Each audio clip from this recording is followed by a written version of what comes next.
वो पत्रिका लेकर के सप्तर्षि यहां से गए और कैलाश पर जाकर के अभी सब देवता वहीं खड़े हैं, तो जो विधि है अर्थात ब्रह्मा बाबा, ब्रह्मा जी के हाथ में वो पत्रिका दे दी। और ब्रह्मा जी ने जब वो पत्रिका पढ़ी तो उनका हृदय भर आया। बोले ये भी सौभाग्य मुझे मिलना था कि भगवान शंकर के विवाह की लग्न पत्रिका पढ़ रहा हूं, इससे बड़ा सौभाग्य कहां होगा। और ये सौभाग्य दोबारा मिलने वाला भी नहीं है। ये सौभाग्य एक ही बार मिलना था कि भगवान शंकर के विवाह की पत्रिका पढ़ूं। मैं बड़ा प्रसन्न हूं आज। तो पत्रिका, लगन पत्रिका बांची सुनाई। भगवान ब्रह्मा बाबा ने लग्न पत्रिका को पढ़कर सुनाया। निर्धारित हो गया समय और भगवान शंकर के विवाह की तैयारियां होने लगी, बारात तैयार होने लगी। अच्छा, विवाह में सबसे पहले यही एक निर्धारित है कि बारात में जाएगा कौन कौन। सारे देवता तैयार हो गए, सबके सब निर्धारित हो गए। हम भी चलेंगे, हम भी चलेंगे। बाबा की बारात है, महादेव की बारात में जाने का दोबारा कब कहां मौका मिलेगा। सब तैयार हो गए। फिर किसी का भैया खुद तो इतने तैयार हो रहे हो, लेकिन जो जाने वाले हैं उनसे तो पूछो व्यवस्था की कि नहीं कुछ। तो भगवान भोलेनाथ से किसी ने पूछा कि बोले बाबा विवाह की तैयारी हो गई। तो बाबा ने पूछा कि क्या तैयारी करनी। बोले थोड़े साज सजावट तो करनी पड़ेगी ना, कैसे चलोगे, कपड़े वपड़े मंगा लिए कि। बाबा बोले वो त्रिशूल रखा है, उसको उठाएंगे, बैल पर बैठेंगे और चल पड़ेंगे, बस यही तैयारी है, इससे अतिरिक्त कोई तैयारी नहीं है। बाबा ऐसे थोड़ी ना ब्याह में जाते हैं। अरे जीवन में एक बार तो मौका मिलता है कि देखो कैसा भी व्यक्ति हो, लेकिन एक दिन तो वो विष्णु का रूप कहलाता है और उस दिन तो राजा बन करके घोड़ी पर बैठ के जाता है। और उसी दिन के लिए भी आप वही घर वाली परंपरा में बागंबर पहन करके, नहीं थोड़े तैयार हो। तो भगवान ने कहा लेकिन हम कोई भी आधुनिक वस्तु उपयोग नहीं करेंगे, बनावटी वस्तु हमारे यहाँ नहीं चलती, हमारे यहाँ सब प्राकृतिक होना चाहिए। गरल कंठ और नर शिरमाला, अशिव वेश शिव धाम कृपाला। तो भगवान का ऐसा स्वरूप है जिसे देख करके देवता कहते हैं कि चलो हम सब तैयारी करते हैं। सब देवता सज धज करके तैयार हो गए हैं शिव बारात में जाने के लिए। भगवान शंकर की बारात में जा रहे हैं। अब उसी समय सब देवता कहने लगे कि भैया जैसा हमारा दूल्हा है उसके अनुरूप हमारी बारात नहीं दिखाई देती। बर अनुहारी बारात न भाई। ये बात किसने कही है? श्रृंगी भृंगी आदि गणों ने। बोले हमारे भोलेनाथ के समान दिखने वाले कोई भी बाराती लग नहीं रहे। ऐसा लग रहा है कि बारातियों के बीच में कोई महात्मा जी घुस आए हो। तो ये बिल्कुल कहीं से बराबरी नहीं लगती। जैसे हमारे दूल्हा है वैसी हमारी बारात भी होनी चाहिए। तो भगवान ने निमंत्रण दिया है सबको। भगवान ने कहा कि सब के सब हमारे जितने गण हैं उनको निमंत्रण दो। तो जितने भी भूत हैं, प्रेत हैं, पिशाच हैं, जो भगवान भोलेनाथ के गण हैं, सब एकत्रित हुए हैं।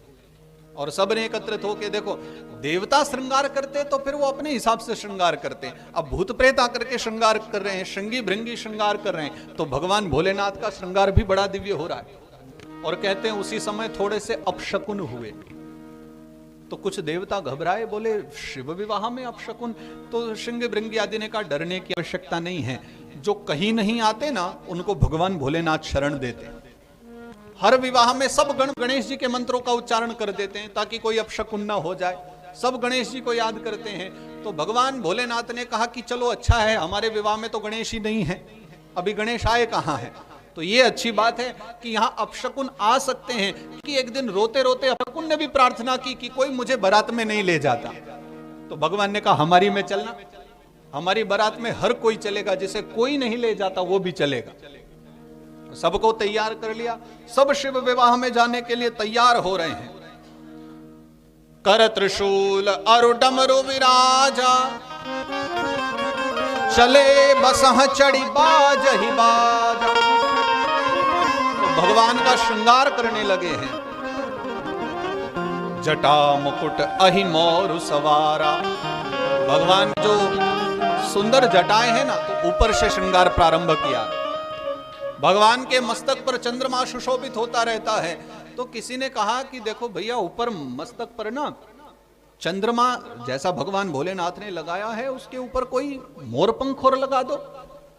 मोरपंख भी तो लगाया जाता है ना, अथवा जो मोर जिसे कहते हैं कि वो पगड़ी पहनाते हैं ना दूल्हा को, तो पगड़ी पहनाते हैं तो कितना सुंदर लगता है। ठाकुर जी अपने भोलेनाथ को भी पगड़ी पहनाओ, मोर लगाया जाए इनके ऊपर भी। तो भगवान ने कहा एक काम करते हैं कि जटाओं के ऊपर कोई मुकुट तो ठीक से बैठेगा नहीं, हाँ इनको हम सर्प से सजा सकते हैं।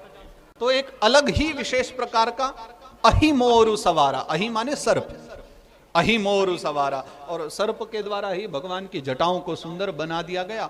तो फिर किसी ने कहा कि भैया सुंदर दिखने के लिए थोड़ा बहुत पाउडर भी तो लगाना पड़ता है ना, और बाकी दिन भले ही ना लगाएं, कम से कम शादी विवाह पे तो थोड़ा बहुत तो मेकअप करना ही चाहिए, और सब करते भी हैं। तो भगवान ने कहा ठीक है, अभी अभी ताजी ताजी चिता फूकी है, स्मशान घाट से गर्मा गर्म भभूति लेकर के आओ। भव अंग भूति मशान की सुमिरत सुहावनी पावनी। और स्मशान की ताजा ताजा गर्मा गर्म राख लेकर के आए, और भगवान ने लेकर के पूरे हाथों पर, पूरे पांवों पर, पूरे मुखमंडल पर सब में गर्मा गर्म भभूति लगाई। बोले अब क्या बाकी रहा?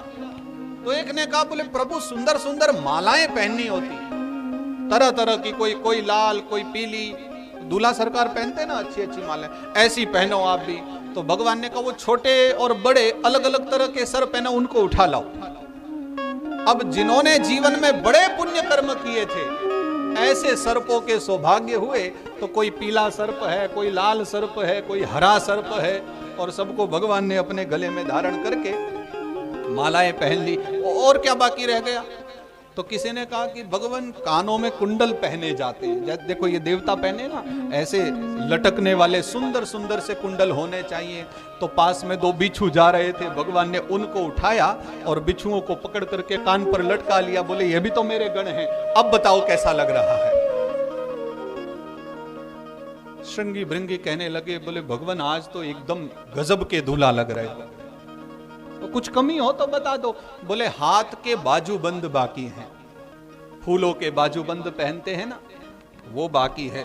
भगवान ने कहा फूलों का हमारे यहाँ काम नहीं है, हमारे यहाँ तो सर्प बिच्छुओं से काम चलता है। फिर छोटे छोटे सर्प उठा करके भगवान ने हाथों में बांध लिए, हाथों में लपेट लिए। अब देखो जिनके जीवन में कोई सौभाग्य थे ना, किन्हीं के कुछ पुण्य कर्म थे, ऐसे ही सर्प बन करके सब भगवान के हाथों में, कोई पांव में, कोई गले में, सब लटके हुए हैं। तो भगवान तैयार हो गए। भगवान ने कहा अब चले बारात लेकर के। बोले चलो प्रभु हम सब तैयार हैं। तो भगवान ने कहा वाहन मंगाया जाए, पैदल थोड़े ना जाएगा दूल्हा, वाहन पर बैठकर ही तो जाते। तो भगवान ने कहा मेरे नंदी को बुलाओ। नंदी जी प्रसन्न, नंदी जी भी आज तो थोड़ा सज धज करके आए हैं, वो भी अपने सींगों पर बढ़िया स्वर्ण के वो लगा करके आए हैं, मंडभा करके, कि उनको भी लग रहा है कि बाबा को बारात में लेकर के जाना है। तो तभी देवता आ गए, बोले महाराज ये क्या कर रहे हो, विवाह में जा रहे हो, तुम्हारा विवाह है, बैल पर बैठ करके जाओगे क्या? तो महादेव बोले हम तो इतने दिन से इसी पर बैठते हैं, कोई नई बात है क्या?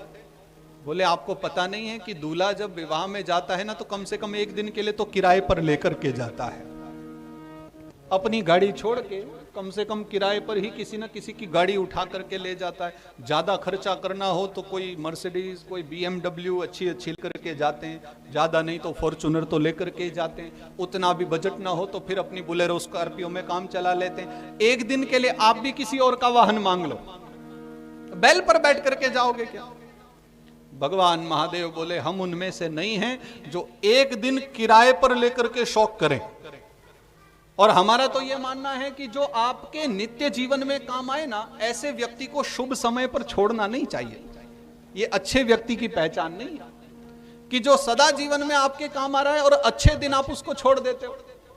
अरे भैया किराए की गाड़ी पर क्यों सरदर्द बढ़ाना, अगर अपनी गाड़ी है तो उसी में बहू को लेकर के आओ ना, किराए की लेकर के क्या फायदा? हम तो अपने बैल पर बैठकर ही जाएंगे। तो देवताओं ने कहा लेकिन भगवान ऐसा अच्छा लगेगा कि आप बैल पर बैठकर जाए, कम से कम एक दिन के लिए तो रथ मंगा लो, रथ पर बैठ करके चलो। और भगवान ने कहा नहीं नहीं बिल्कुल भी नहीं, हम तो अपने इसी पर बैठ करके जाएंगे। अब आपको चलना है तो ठीक है, आप लोग भी चलिए बारात में।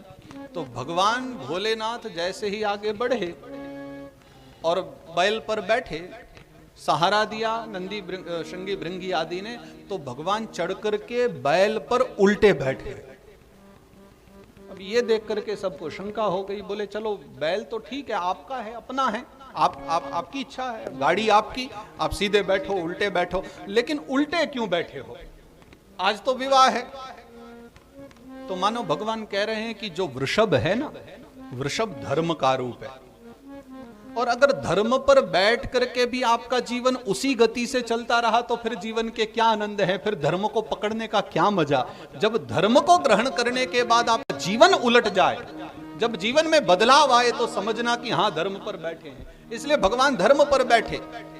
चले बसहा चढ़ी बाजई बाजा, और बाजे बजने लगे। बजा कौन रहे हैं? भूत प्रेत पिशाच सब जो भगवान की बारात में हैं, सब बाजे बजा रहे हैं और चल रहे हैं। शिव भोले नंदी पे बैठ चले, शिव भोले नंदी पे बैठ चले, नंदी पे बैठ चले पुरारी, नंदी पे बैठ चले।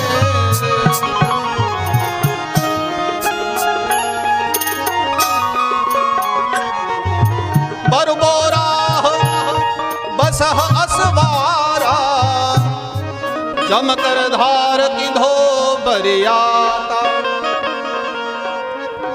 पुरारी नंदी पे बैठ चले, पुरारी नंदी पे बैठ चले। महादेव की बारात जा रही है और बड़ी ही अनुपम छवि है भगवान के बारात की। जो भी देख रहा है मन गदगद हो रहा है, और चल पे भगवान बारात लेकर के। अब देवताओं ने देखा तो देख करके कहने लगे कि भगवान शंकर के साथ हमारी तो ठीक बनेगी नहीं, क्योंकि दूल्हा ही ऐसा है। तो देखो भैया, जो सबसे बढ़िया हो उसे सबसे आगे रखना चाहिए। और ये भगवान भोलेनाथ अगर आगे आगे चलेंगे, पीछे पीछे हम चलेंगे, तो पता है क्या होगा कि जब हिमवान के यहाँ जाएंगे ना, तो पहले तो आधे इनको देख करके उथल पुथल हो जाएंगे और भाग जाएंगे। जो बचे खुचे होंगे वो सब हमको ही सुनाएंगे कि तुमको कोई ढंग का दूल्हा नहीं मिला था क्या यहाँ लाने के लिए, तो सुनने के लिए हम क्यों पीछे रहे, हम तो आगे आगे जाएंगे। नहीं देखो, स्वाभाविकतया होता तो यही है कि आगे आगे बैठ करके वो चलते हैं, पीछे पूरी बारात समाज चलती है। लेकिन यहां थोड़ा उल्टा हो गया, यहां सबसे पीछे भगवान भोलेनाथ को कर दिया और सबसे आगे आगे इंद्र देवता हैं। आगे बिल्कुल सही है, पहले इंद्र देवता हैं, फिर ब्रह्मा बाबा है, फिर पीछे भगवान नारायण है, ऐसे करके समाज चले जा रहा है। और यात्रा आगे बढ़ी, हिमवान के यहां पहुंची है, और जिन्होंने भी उस यात्रा को देखा मन गदगद हो गया, सब बहुत प्रसन्न हो गए। भगवान भोलेनाथ की बारात आई है, तो स्वाभाविकतया जो बच्चे हैं वो मार्ग में उछल कूद कर रहे हैं, दूल्हा को देखना है। अच्छा, दूल्हे को ही देखने की थोड़ी सी ज्यादा वो रहती है कि हमारे यहाँ दूल्हा आया कैसा है, फर्क कुछ नहीं पड़ना, कल को वो अपने जीवन में व्यस्त हो जाएगा। बस इतना है कि ब्याह में देखने का एक अलग ही शौक होता है। बाकी मेरा तो विचार ये है कि भैया अगर कभी भी दूल्हा देखना हो ना, तो जब मुंह धुले उसके बाद ही देखना चाहिए। मुंह धुलने का तात्पर्य है कि जब 10-5 दिन विवाह के हो जाए ना, तब पता चल जाता है कि दूल्हा कैसा है और दुल्हन कैसी है। सबके गुणों का 10 दिन बाद में ही मालूम पड़ता है, उस समय तो ठीक है। इसलिए मैं तो कहता हूं, मुझे तो कुंडली वगैरह मिलाना भी इतना समझ में नहीं आता कि आजकल कुंडली जो मिलाया भी करते हैं ना, उसमें देखो मिला तो लेंगे कि लड़का लड़की के कितने गुण मिल रहे हैं, लेकिन लाभ क्या है? लड़का तो बेचारा सुबह नहा धो के काम पे निकल जाता है, रात को घर आता है, दाल रोटी खा के सो जाता है। अब घर में तो सास बहू को रहना है, तो कुंडली मिलानी है तो इन दोनों की मिलानी चाहिए। इनकी मिलेगी तो घर बार भी बढ़िया सुख शांति से चलेगा। और यहां इसलिए सारे काम बढ़िया हो गए हैं। अब बारात जा रही है और ऊपर खड़ी हुई माताओं ने जब देखा और बारात को जाते देखा, इंद्र देवता को देखते ही प्रसन्न हो गई, पुष्प वर्षा करने लगी। आहा, अद्भुत, क्या योग्य वर है, कितना सुंदर वर है। तो इंद्र देवता बड़े प्रसन्न होकर के हाथ जोड़ रहे हैं, प्रसन्न हो रहे हैं। तो एक ने कहा, अरे अगर ये दूल्हा होता ना तो हाथ नहीं जोड़ता, ये दूल्हा नहीं। बोले तुम्हें कैसे पता? बोले दूल्हा तो आज के दिन इतना बन ठन करके चलता है कि वो झुकता नहीं है, आज तो अकड़ करके चलता है। और ये तो बड़ा झुक रहे हैं और ऊपर से ऊपर देख रहे हैं। दूल्हा तो बेचारा शर्म के मारे नीचे नहीं देखता, दाएं बाएं नहीं देखता, चुपचाप बैठे रहता। थोड़ी बहुत तो मर्यादा भी रखता है। और ये तो चारों ओर ऐसे नेताओं की तरह हाथ हिलाते राधे राधे करते चले जा रहे हैं, सबको देखते हैं, नमन कर रहे हैं, प्रणाम कर रहे हैं, धन्यवाद दे रहे हैं, ये दूल्हा नहीं हो सकता। तो फिर एक बालक निकट आया और एक देवता से पूछा कि क्या ये भगवान भोलेनाथ है, ये दूल्हा है, यही है ना दूल्हा सरकार? बोले अरे नहीं नहीं, ये दूल्हा सरकार नहीं है, तो सब उनके गण हैं, सेवक हैं। तो दौड़ करके बच्चे गए और बताया अपने माता पिताओं को, बोले ये दूल्हा नहीं है, ये तो उनके सेवक हैं। फिर तो माता इतनी फूली ना समाई कि हमारे तो भाग्य खुल गए, हिमवान के भाग्य खुल गए, पार्वती के। जिसके यहाँ सेवक इतने सुंदर होंगे तो सोचो मालिक कितना सुंदर होगा। सेवक इतने सज धज करके चले आ रहे हैं तो मालिक कैसे आएंगे। और बारात आगे बढ़ रही है, पुष्प वर्षा हो रही है। और फिर जो ब्रह्मा बाबा का दर्शन किया, फूल तो डाल दिया, लेकिन फिर एक ने कहा देख देवी मैं तो पहले ही बता दूं ये दूल्हा नहीं होना चाहिए, ये तो बहुत बड़े बूढ़े हैं, 4 मुखों वाले हैं। तो फिर एक ने जाके पूछ लिया, बोले दूल्हा तो नहीं है ना। अब ये नहीं पूछा कि दूल्हा है क्या, ये पूछा ये तो नहीं है ना। तो बोले कहा नहीं नहीं, ये दूल्हा नहीं है, ये तो उनके सेवक ही हैं, लेकिन मित्र के समान है, और देखा जाए रिश्ते में पुत्र के समान भी हैं। बोले फिर ठीक है। फिर वो बारात आगे चली गई। तन खीन को अति पीन, पावन को अपावन गति धरे। पीछे वाली जो बारात है उसका क्या वर्णन करें। बारात आगे बढ़ी चली जा रही है और अब जो समाज आया है, पहले इंद्र का समाज निकल गया, फिर ब्रह्मा बाबा की टीम निकल गई, अब पीछे पीछे भगवान नारायण पधारे हैं। और नारायण भगवान को तो जो देख ले एक बार मन ऐसे ही प्रसन्न हो जाता है। भगवान नारायण को देखते ही इतनी प्रसन्न हो गई सबकी सब नर नारी, सब प्रसन्न हो गए, खूब पुष्प वर्षा की। और सब कहने लगी हमें तो पक्का पता है कि यही है, यही होंगे हमारे दूल्हा सरकार। देखो कितने सज धज करके आए, कितने सुंदर लग रहे हैं, कितने प्यारे लग रहे हैं। और बच्चे तो नाचने लगे खड़े होकर के बारात में, बोले हमें पता चल गया यही है, यही है, यही हमारे दूल्हा सरकार हैं। सब प्रसन्न हो रहे थे। तब किसी बड़े बूढ़े ने कहा रे भैया ज्यादा खुशी मत मनाओ, पहले जाके पूछ तो लो, क्या पता वो इनसे भी ज्यादा सुंदर हो। महादेव हैं, अब देखा तो किने नहीं है उनको, एक बार पूछ तो लो। तो बड़े बूढ़े के कहने पर फिर कोई बालक गया और तब पूछा कि यही है ना दूल्हा सरकार। पहले पूछ रहे थे ये तो नहीं है ना, इस बार पूछ लिया, बोले यही है ना पक्का दूल्हा सरकार। तो फिर एक ने कहा कहाँ, ये थोड़ी हैं, वो तो अभी पीछे पीछे आ रहे हैं, ये तो उनके मित्र हैं, परम मित्र हैं। तो ये सुन करके भी बच्चों को बड़ी प्रसन्नता हुई। बोले हमेशा मित्रता बराबरी वालों में ही करनी चाहिए, तो जो खुद इतने सुंदर हैं तो मित्र भी तो उतने ही सुंदर होंगे ना, कोई चिंता नहीं है, अब इनको भी आगे जाने दो, हमें तो बस अब अपने दूल्हा सरकार की प्रतीक्षा है। और वो बारात भी आगे चली गई, आगे समाज चला गया। थोड़ी देर तक सारा समाज खत्म हो गया। अब देखो एक के बाद एक लाइन लगी थी, पब्लिक चली जा रही थी, लेकिन जैसे ही भगवान नारायण का समाज गया उसके बाद काफी जगह खाली रह गई। अब सब आंख लगा करके देख रहे हैं कि कोई भी दिखाई नहीं दे रहा है। तो किसी ने कहा ये विशेष बारात है ना, इसलिए सबसे पीछे चली आ रही है। और थोड़ी ही देर में कोलाहल प्रारंभ हो गया, भयंकर हू हू शब्द के उच्चारण सुनाई देने लगे, कोलाहल अट्टहास होने लगा, कोई नाच रहा है, कोई हंस रहा है। तन खीन को अति पीन, पावन गति अपावन गति धरे। भूषण कराल कपाल कर, सब सत्य शोणित तन भरे, सत्य शोणित तन भरे। जो जियत रही बारात देखत, पुण्य बढ़ते ही कर सही। सब खड़े होकर के देख रहे हैं कि अब क्या होगा। और देखा कि बहुत सारे भूत प्रेत पिशाच नाचते हुए चले आ रहे हैं। और सबसे पीछे कोई बैल पर बैठा हुआ है जिसके गले में नरमुंडों की माला है, पूरे शरीर पर सांप ही सांप है, भभूति लपेटे हैं, बागंबर पहने हैं। बोले लगता है कि हमारे भोलेनाथ की बारात से पहले किन्हीं फकीर महात्माओं की भी एक बारात साथ में आई है। हमारे भोलेनाथ तो दिखाई नहीं देते, कहां हैं?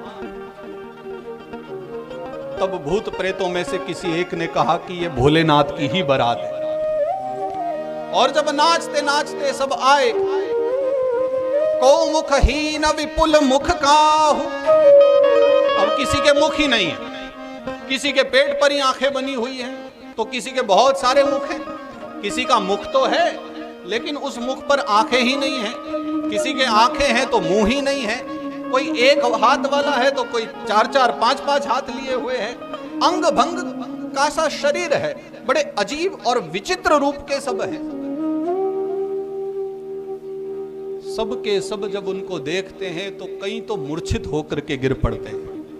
बारात निकट आती है और भूत प्रेतों का दर्शन करते हैं। अभी भगवान शंकर को देखा नहीं है, सिर्फ बारात को देखा है और बारात को देख करके ही कुछ मूर्छित हो जाते हैं। और गोस्वामी जी तो लिखते हैं कि बालक सबले जीव पराने, बच्चे तो इतने डर गए कि प्राण हाथों में लेकर के भाग रहे हैं, अपने माता पिता को जा जा करके बता रहे हैं, अरे बाप रे बाप, हम बारात देख करके आ रहे हैं, अरे बाप रे बाप, विकट विकट भूत प्रेत, विकट विकट सांप, अरे बाप रे बाप, विकट विकट भूत प्रेत, अरे बाप रे बाप, विकट विकट भूत प्रेत, विकट विकट सांप, बाप रे बाप, विकट विकट भूत प्रेत, कोई कर भय से विलाप प्रलाप, कोई कर भय से विलाप हो विलाप, कोई चिल्ला रहा है, कोई रो रहा है कि ये कैसी बारात हमारे आई है, कोई कर भय से विलाप हो प्रलाप, कोई कर भय से विलाप हो प्रलाप, कोई करे भय से विलाप हो प्रलाप, कोई करे भय से विलाप हो प्रलाप, कोई करे आंख मूंदी, कोई करे आंख मूंद, राम राम जाप, अरे बाप रे बाप, विकट विकट भूत प्रेत, विकट विकट सांप,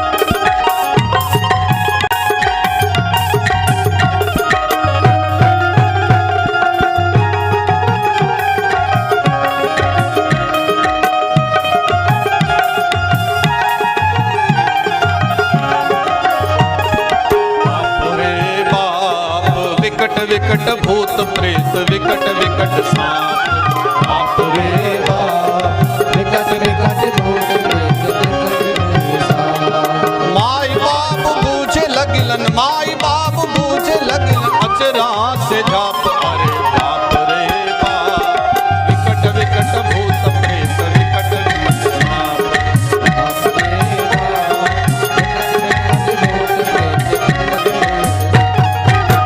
भूत भावन भोलेनाथ की जय। भगवान महादेव की बारात आई है, बालक सबले जीव पराने, दौड़े दौड़े सब गए, सबने जाकर के मैना को बता दिया कि भगवान शंकर की बारात आई है और बड़ी अद्भुत बारात है, सारा वर्णन कर दिया, जिसे सुनकर के ही माता बड़ी दुखित हो गई, जिद पकड़ करके बैठ गई कि मैं तो न तो आरती करने जाऊंगी और ना ही अपनी कन्या का विवाह करूंगी। तो फिर सबने समझाया, वेद शिरा मुनि आए, उनको समझाया कि जाओ तो कम से कम दर्शन तो करो। तो हाथ में थाली लेकर के, थाली सजा करके माता चली है, पूरे बारात का दर्शन किया, हृदय प्रसन्न हुआ। लेकिन जब शिव बारात का दर्शन किया तो माता भय से अकुलाने लगी। जो सखियां हैं वो भी धीरे धीरे पीछे आ रही हैं, सबको भय हो रहा है भूत प्रेतों को देख करके, परंतु सोचा कि चलो कोई बात नहीं, भूत प्रेतों से क्या करना, हमारे जो दूल्हा सरकार हैं वो अच्छे होने चाहिए बस, और बारात कैसी भी हो, बारात को कौन सा साथ रहना। और थोड़ी देर में भगवान शंकर पधारे और वृषभ पर आरूढ़ हुए भगवान शंकर को देखा, हृदय बड़ा व्याकुल हो गया। सामने खड़े महादेव को देख करके मन में भय व्याप्त हो गया। हाथ में जो थाल थी आरती की वो भी एक और रख दी, अंदर जाकर के बैठ गई। नारद कर मैं काह बिगाड़ा, भवन मोर जिन बसत उजारा। मैंने नारद का क्या बिगाड़ा था, मेरी पुत्री के लिए ऐसा वरदान, मेरी पुत्री ने इतना कठोर तप किया, वो ऐसे वर के लिए तप किया क्या। मन बहुत विचलित हो रहा था और उसी समय नारद जी आ गए। अब सोचो, जिसके विषय में बुराई कर रहे हो जिसको बुरा भला कह रहे हो वो स्वयं प्रकट हो जाए। नारद बाबा वहां प्रकट हुए तो नारद बाबा समझाने लगे उनको। तब पूर्व जन्म की जो कथा है वो बताई माता सती की, कि आपकी जो पुत्री है वो जो पार्वती है वो पूर्व काल की सती है, और इस बार पुनः आपके सौभाग्य हैं कि जगदम्बा आपके घर में पधारी है। तो मैं कौन होता हूं कि उनका विवाह भगवान शंकर से कराऊं? उनका तो जन्म जन्मांतरों का रिश्ता है, वो तो पूर्व काल से उन्हीं की प्रेयसी हैं, आप निश्चिंत होकर के विवाह करें। तो पुनः माता जी आई, और इस बार उन्होंने जब थाल लेकर के भगवान शंकर के सम्मुख आई तो पहले जिस भावना से दर्शन किया था तो दर्शन भी अलग हुए थे। इस बार समझ में आ गया कि मेरी पुत्री जगदम्बा हैं और ये जगदीश्वर हैं, ये सारे संसार के कर्ता धर्ता भगवान भोलेनाथ हैं। ये मन में भाव आते ही अब जो दर्शन हुआ ना वो अलग दर्शन था। देखो, न तो भगवान ने मुंडों की माला हटाई है, न सर्पों को दूर किया है, ना ही विभूति हटाई, सब कुछ पहले जैसा है, लेकिन सिर्फ देखने की भावना बदल गई। और मानसकार लिखते हैं ना कि जाकी रही भावना जैसी, बिल्कुल वही। अब भावना बदल गई तो देखने का नजरिया बदल गया। इस बार भगवान शंकर में परमात्मा दिखाई देने लगे, अपने भाग्यों को सराहने लगी, और फिर भगवान की आरती की, सम्मान के साथ भगवान को अंदर लेकर के गए। जहां पर मंडप सजाया गया था वहां बिठाया भगवान को, विवाह की क्रिया प्रारंभ हो गई। आज ऋषि मुनिजन प्रसन्न हो रहे हैं कि हमारे सौभाग्य हैं कि भगवान का हम विवाह करा रहे हैं। विवाह प्रारंभ हो गए और गणपति के मंत्रोच्चार के साथ विवाह प्रारंभ किए। गोस्वामी जी ने पहले ही कह दिया कि कोई शंका मत करना कि गणेश जी कहां से आ गए, अभी तो विवाह भी नहीं हुआ, वो तो बाद की कथा है। तो पहले ही लिख दिया है कि सुर अनादि जी अजानी, देवता तो अनादि हैं, वो कल्प कल्पांतर में लीला होती रहती है ना, तो उसको देखते हुए गणेश जी की वंदना की।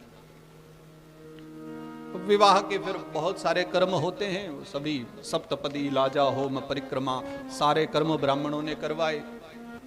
कन्यादान के लिए वो आगे आए तो कन्यादान करने लगे। जब कन्यादान कर रहे थे तो ब्राह्मणों ने कहा कि अपना नाम लीजिए, तो भगवान महादेव ने अपना नाम उच्चारण कर दिया। वैसे तो नाम अनंत हैं उनके, बोले लेकिन कोई बात नहीं, एक नाम लेना है तो कोई भी एक नाम ले दिया। फिर कहा अपना कुल गोत्र बताइए। बाबा जी ने कहा मैंने पहले ही कहा था कुल गोत्र के बारे में कोई बात नहीं करना, हमारा कोई कुल गोत्र क्या बताएंगे। बोले चलो कुल गोत्र नहीं तो कम से कम पिता का तो नाम बता दो, फिर हम हिसाब लगा लेंगे कि आपके पिता जो हैं उनका जो गोत्र है सोई आपका। भोलेनाथ फिर संकोच में पड़ गए, मेरा पिता कौन है, मेरा कोई पिता है क्या? जो अजन्मा कहे जाते हैं उनका पिता कौन है? तो नारद बाबा खड़े थे, उनसे कहा तुम ही कुछ बता दो, सारे निराकरण तो कर ही दिया करते हो। तो नारद जी ने कहा कि ये जो ब्रह्मा बाबा है ना, इनकी भ्रकुटी से एक रुद्र की उत्पत्ति हुई है, और वो रुद्र भी भगवान शंकर का रूप है, तो उस रिश्ते से भी ब्रह्मा जी इनके पिता मान सकते हैं, तो बोल दो ब्रह्मा जी के बेटा हैं।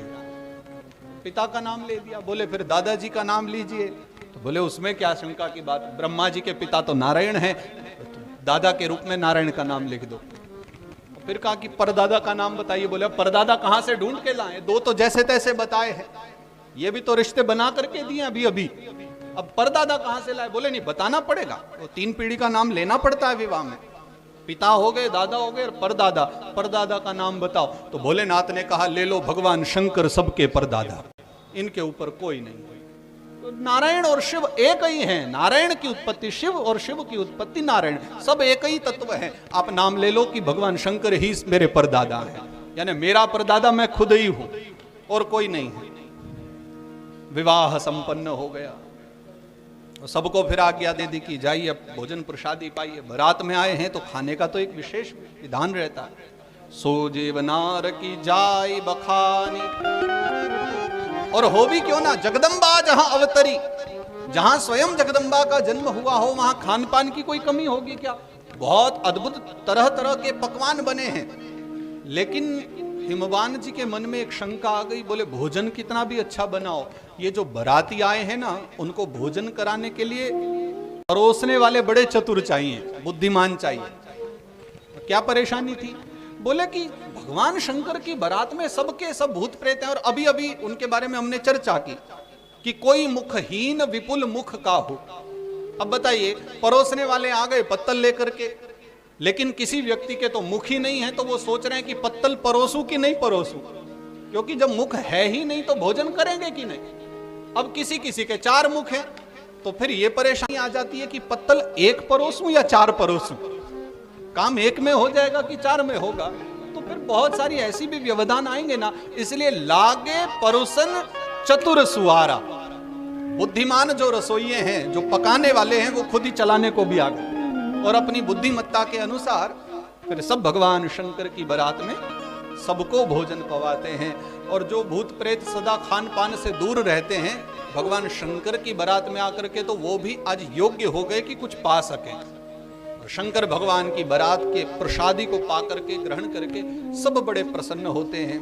और उसके पश्चात में कथा है कि विवाह संपन्न हुआ, बढ़िया सम्मान हुआ भगवान का। और फिर हिमवान ने भगवान की जब विदाई की, अपनी पुत्री को खूब धन संपदा दे करके विदा करने लगे। लेकिन महादेव ने कहा कि ये संपदा हमारे किस काम की, हम कैलाशवासी हैं और कैलाश पर ही रहेंगे और उसी आनंद में मग्न रहेंगे, और आपकी पुत्री भी वही आनंद लेगी, आप निश्चिंत होकर के विदा कीजिए। माता ने अपनी पुत्री को विदा किया, फिर बारात प्रस्थान की और कैलाश पर भगवान शंकर पधारते हैं। गोस्वामी श्री तुलसीदास जी महाराज बड़े प्रसन्न होकर के कहते हैं, मेरा हृदय आज बड़ा प्रसन्न हो गया कि आपने शिव कथा का श्रवण किया, और जो भी इस चरित्र को गाएगा, चरित सिंधु गिरिजारमन वेदन पावई पार, बरने तुलसीदास किमी अतिमति मंद गवार। हम भी उसी बात को कहते हैं, हम तो महाबुद्धिहीन हैं, मंदमती हैं, हमारे वश में कहाँ कि भगवान शंकर के उस पावन श्रेयस को गा सके हम। लेकिन तथापि भगवान की कृपा है, उनका आदेश मिलता है तो भगवान शंकर की महिमा को हम गाते हैं। और एक बात कहते हुए फिर हम आगे बढ़े, शिव पद कमल जिनहि रति नाही, राम हिते सपनेउ न सुहाई। बहुत आवश्यक है कि पहले शिव चरित्र सुने।